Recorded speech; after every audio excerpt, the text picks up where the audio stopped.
Witam serdecznie w Pozytywnej Kuchni. Zapraszam do przygotowania ziemniaczanego ciasta na knedle i pierogi.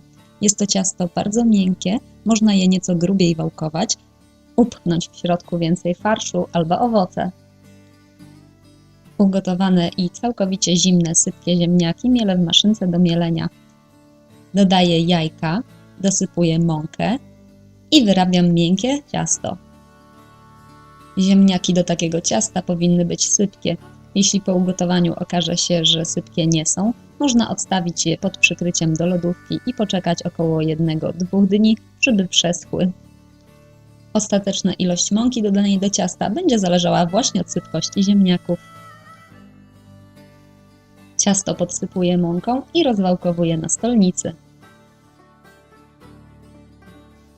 Wycinam kółka za pomocą szklanki, nadziewam owocami albo farszem i sklejam od bardziej wilgotnej strony, czyli tej, która przylegała do stolnicy.